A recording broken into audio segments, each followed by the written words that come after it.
श्रीगुरुभ्यो नमः।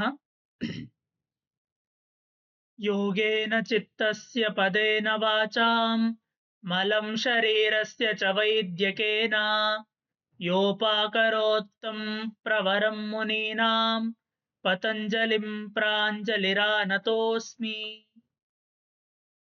राधा माधव आदर्श संस्कृत महाविद्यालये योगसूत्राणाम् उपरि व्याख्यानमाला चलति। तत्र वयम् अन्तिमघट्टे स्मः। यः अथवा गत व्याख्यानमालायां व्याख्याने यद्दृष्टं तदेकदा स्मृत्वा अग्रिमभागं प्रति प्रविशामः। गत व्याख्याने तावत् तत्र शब्दार्थज्ञानविकल्पैः संकीर्णा सवितर्का, ततः स्मृतिपरिशुद्धो स्वरूपशून्येवार्थमात्रनिर्भासा निर्वितर्का इति सूत्रद्वयं पठितमासीत्। स्थूलग्राह्यविषयाणां विषये सविचार निर्विचार समापत्तयः दृष्टाः, सवितर्क निर्वितर्क समापत्तयः दृष्टाः। अधुना सूक्ष्म विषया या समापत्तिः तद्विषये दृश्यते। तत्रापि समानया रीत्या एव व्याख्यानं भविष्यति इति कृत्वा सूत्रकारः एवं कथयति, एतयैव सविचारा निर्विचारा च सूक्ष्म विषया व्याख्याता इति। स्थूलस्य विषयस्य यथा तत्र सविचारा समापत्तिः निर्विचारा च समापत्तिः उक्ता पूर्वम्, एवमेव सूक्ष्म विषयिणी अपि समापत्तिः समाना भवति इति कृत्वा ये अनेनैव व्याख्याता भविष्यति इति अर्थः सूत्रस्य। सूक्ष्माः विषयाः के इति चेत् स्थूल परिणाम घटादिषु उपादानत्वेन अनुगताः ये परमाणवः ते एव अत्र सूक्ष्माः इति उच्यन्ते। तेषु सूक्ष्मेषु विकल्पितेषु या समापत्तिः सा एव सविचारा समापत्तिः इति कथ्यते। सा समापत्तिः अपि स्थूल विषयिणी समापत्तिः कथं जाता तद्वदेव अत्रापि समापत्तिर्भविष्यति। एवं सर्वविशेषण शून्येषु अर्थमात्रेषु परमाणुषु या समापत्तिः सा निर्विचारा समापत्तिः, अर्थात सूक्ष्म विषयिणी निर्विचारा समापत्तिः। एषापि निर्विचारा समापत्तिः सूक्ष्म विषयिणी अनेनैव व्याख्याता भविष्यति, स्थूल विषय प्रपंचेनैव व्याख्याता भविष्यति इति अस्य सूत्रस्य सामान्यतः अर्थं वयं ज्ञात्वा अग्रिम सूत्रं प्रविशामः। सूक्ष्म विषयत्वं च अलिङ्गपर्यवसानम् इति। या एषा समापत्तिः सूक्ष्म विषयिणी कथिता सा समापत्तिः कियत्पर्यन्तं भविष्यति, अस्याः समापत्तेः अवसानं कियत्पर्यन्तम् अस्ति, किं परमाणुषु एव अवसानं भवति, किमस्याः ग्राह्य समापत्तेः परमाणुषु एव अवसानं भवति इति चेत् न इति पूर्वपीठिकाम् आदाय इदं सूत्रम् आरभ्यते। सूक्ष्म विषयत्वं च अलिङ्गपर्यवसानम् इति। अलिङ्गं नाम प्रधानम् इत्यर्थः। प्रधानं च कुत्रापि लयं न गच्छति इति कृत्वा इदम् अलिङ्गं जातम्। अर्थात् ये च अन्ये विषयाः वर्तन्ते, अन्ये पदार्थाः वर्तन्ते, अन्यानि तत्त्वानि वर्तन्ते। उदाहरणार्थं प्रधानात् बुद्धिः जायते, बुद्धेः सकाशात् अहङ्कारः। बुद्धिः अत्र महत् इति उच्यते, महतः सकाशात् अहङ्कारो जायते। एवं तत्र लये वक्तव्ये अहङ्कारस्तावत् बुद्धो लयं प्राप्नोति, बुद्धेः लयः च प्रधाने भविष्यति। पुनः प्रधानस्य कुत्रापि लयः अस्ति वा इति पृष्टे नास्ति। तस्मात् कारणात् प्रधानस्य कुत्रापि लयः अपि नास्ति, प्रधानस्य कश्चन हेतुः इत्यपि न वर्तते इति कृत्वा इदं प्रधानम् एव अत्र अलिङ्गशब्देन उच्यते। तस्मात् कारणात् अत्र सूक्ष्मविषयाणाम् अलिङ्गे प्रधाने एव पर्यवसानं बोधयितुम् इदं सूत्रमारब्धं। सूक्ष्मविषयत्वं च अलिङ्गपर्यवसानम् इति। इतोपि निष्कृष्टार्थः व्याख्याने अस्माभिः द्रष्टुं शक्यते। पार्थिवः यः परमाणुः सः गन्धतन्मात्रात् इतरतारतम्यात् जायते। अप्यस्तु गन्धतन्मात्रवर्जितात् रसतन्मात्रात् इतर तन्मात्राङ्गात् जायते। एवं रूपेण जायन्ते। तेषां लयः कुत्र भवति इत्युक्ते तत्तत् तन्मात्रेषु एव लयः भवति। तन्मात्राणां च कुत्र लयः इत्युक्ते एवं अन्ततो गत्वा कुत्र एतेषां पर्यवसानं भवति इत्युक्ते प्रधाने एव पर्यवसानं भवति। एवं सूक्ष्मविषयाणां कुत्र अवसानम् इति पृष्टे प्रधाने एव अवसानम् इत्येतत् विषयः अत्र सूत्रे कथितः अस्ति। भोः किमर्थं वा पुरुषे लयः न वक्तुं शक्यते प्रधानस्य इति चेत् पुरुषस्तावत् निमित्तमात्रः वर्तते। अत्र पुरुषः भोगापवर्गार्थी केवलं निमित्तमात्रः अस्ति इति कृत्वा अत्र तावत् पुरुषे लयः नास्ति। एवं सूक्ष्मग्राह्य समापत्तिः प्रधानपर्यन्ता इति तावत् सिद्धम्। इतः परं संप्रज्ञात समाधिः या कथिता तस्याः समापत्तेः इतोपि भेदान् दर्शयितुम् अग्रिमं सूत्रम् आरभ्यते। ता एव सबीजसमाधिः इति। समापत्तयः एतावत्पर्यन्तं चतुर्धा कथिताः सन्ति। अस्मिन् सूत्रे तु इतोपि चतस्रः समापत्तयः कथ्यन्ते इति कृत्वा आहत्य 8 समापत्तयः जाताः। ग्रहणग्रहीत्रोः अपि सविकल्पकत्व निर्विकल्पकत्व भेदेन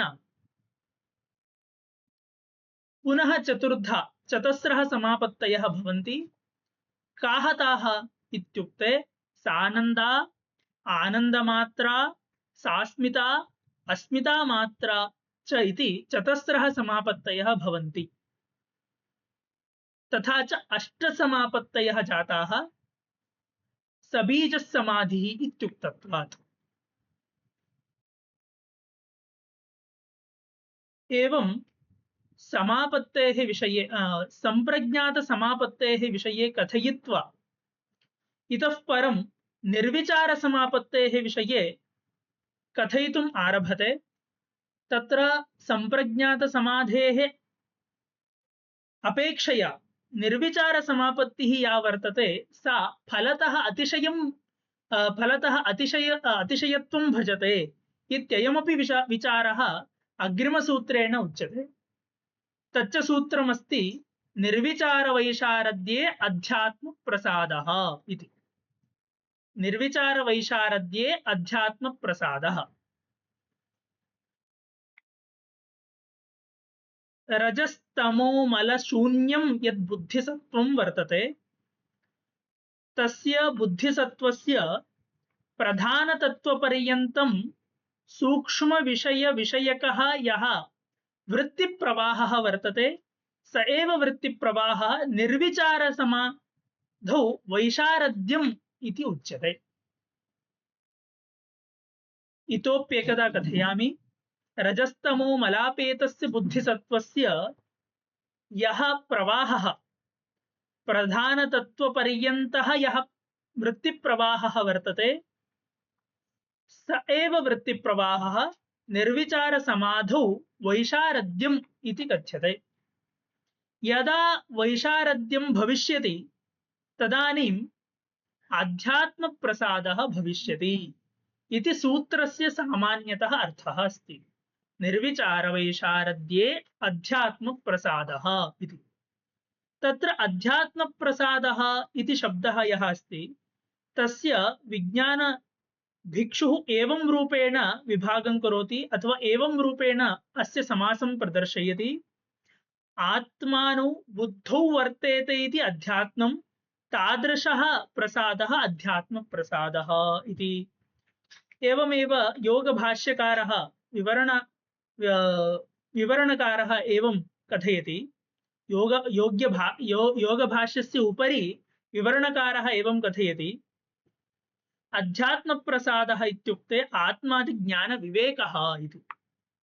एवं निर्विचारवैशारद्ये सति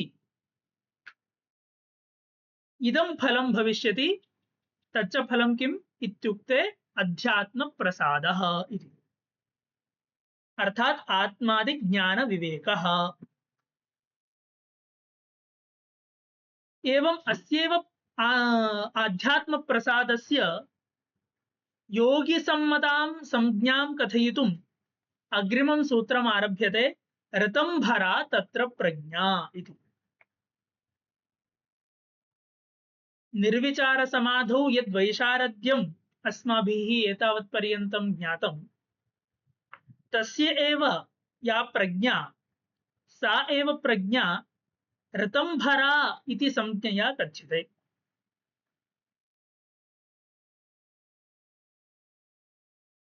निर्विचार वैशारद्ये सति या प्रज्ञा सा निर्विचारा समाधिजन्या या प्रज्ञा सा ऋतंभरा इति संज्ञां भजते। ऋतम् इत्युक्ते किम्? अविकल्पितं सत्यम् इत्यर्थः।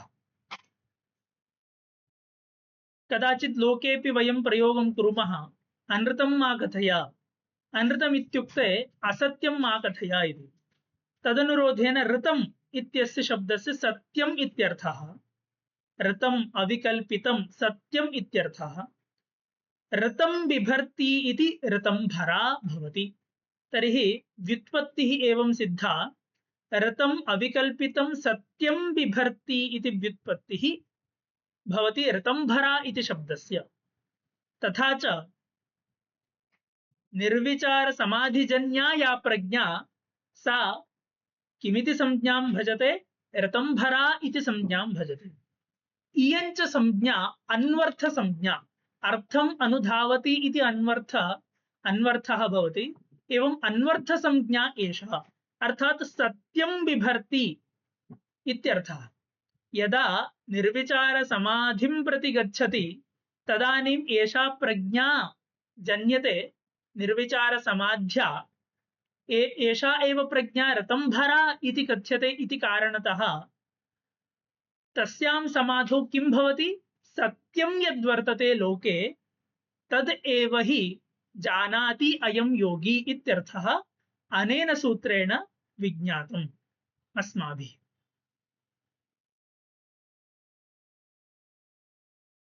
एवं तस्याः क्लृप्तप्रमाणेभ्यः विशेषं वक्तुम् अग्रिमं सूत्रम् आगच्छति। श्रुतानुमान प्रज्ञाभ्याम् अन्य विषया विशेषार्थत्वात् इति। यश्च विषयः अनुमानस्य वर्तते, यश्च विषयः श्रुतज्ञानस्य वर्तते, ततः अपि भिन्नः एव विषयः भवति ऋतंभरा प्रज्ञायाः।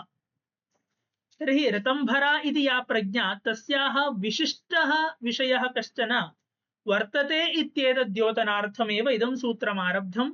श्रुतानुमान प्रज्ञाभ्याम् अन्य विषया विशेषार्थत्वात् इति।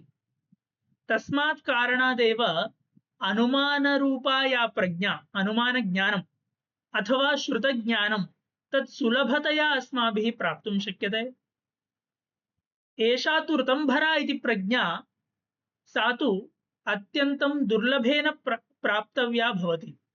यतः एतस्याः प्रज्ञायाः, ऋतंभरा प्रज्ञायाः विषयः भवति अत्यन्तं विशिष्टं, यच्च यश्च विषयः श्रुतज्ञानस्यापि न अनुमानज्ञानस्यापि न तादृशः अयं विषयः भवति ऋतंभरा प्रज्ञायाः।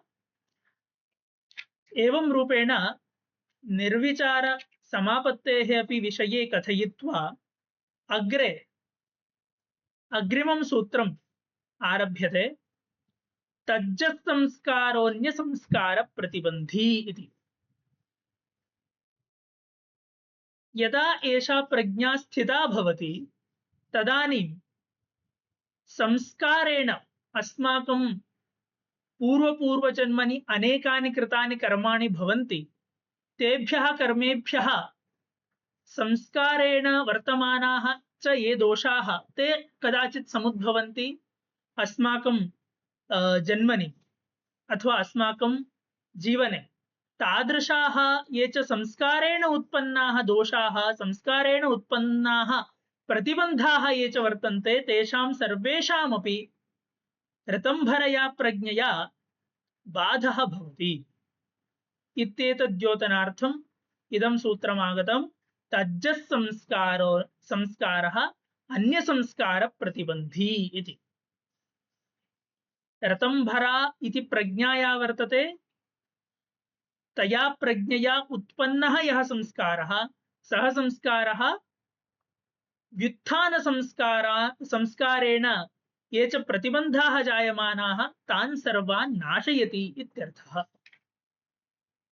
तस्यापि निरोधे यदा तु ऋतंभरा इति प्रज्ञा अस्ति तस्याः प्रज्ञायाः अपि निरोधे सति सर्वेषां वृत्तीनां सर्वासां प्रज्ञानामपि निरोधात् निर्बीजः समाधिः तदानीं भवति इति। एवं रूपेण समाधिपादे विद्यमानानां सर्वेषां सूत्राणां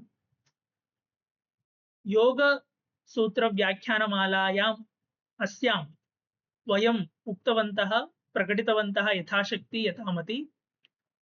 एवं एतेषु सूत्रेषु यः कोऽपि दोषः अस्ति, यः कोऽपि गुणः अस्ति चेत् सर्वोऽपि अस्मदीयः एव इति कृत्वा दोषश्चेत् क्षन्तव्यः, गुणश्चेत् स्वीकर्तव्यः। एवं समाधिपादस्य विषये यथामति कथयित्वा अहं विरमामि। धन्यवादः।